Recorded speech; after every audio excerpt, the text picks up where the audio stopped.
Hi, Angelo Lambropoulos, Director of Lambros Realty, and here I am with another session of Landlord Tips. Today I'm going to talk about repairs, what you should fix and what you should leave, to give you a bit of an overview, right?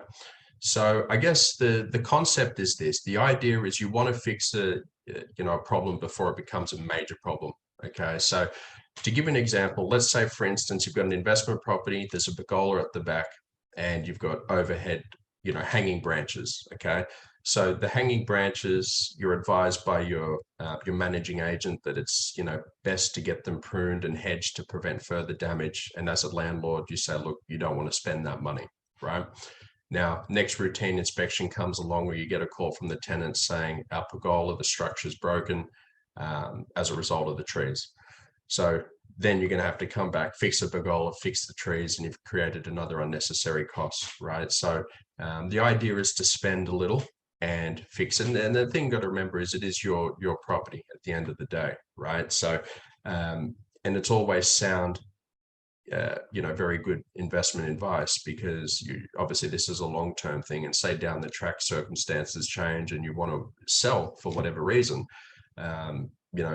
it's going to be very hard to sell a problem as opposed to selling something that's been well maintained. So as an example, that's something you want to look at. The other thing as well is you want to make sure that as far as repairs are concerned, just make sure it is being professionally assessed. So what I mean by that is, say, for instance, there's a leak in a roof.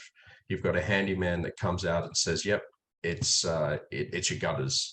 They're, full of debris, leaves, they're overflowing. However, the actual problem ends up being cracked roof tiles, right? So this is where you want to make sure you have a roofer or someone in the profession that can professionally assess it for you and get it fixed, as opposed to just assuming it's, your gutters need, because then, that becomes an unnecessary expense, right? Because the gutters, whilst they maybe have a few leaves, they may not need to be addressed at that point in time, right? Could wait till later on.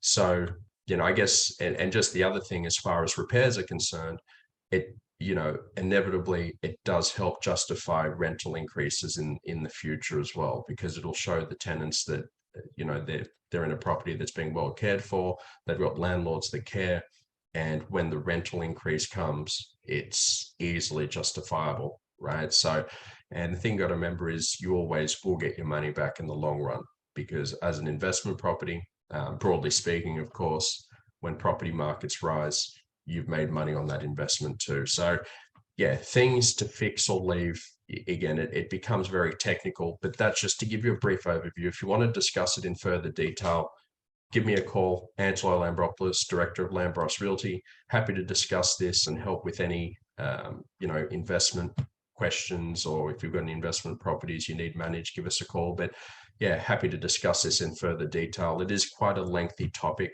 but I hope this just gives you an overview, and happy to discuss it in further detail for any of you that may have any questions. Thanks for watching.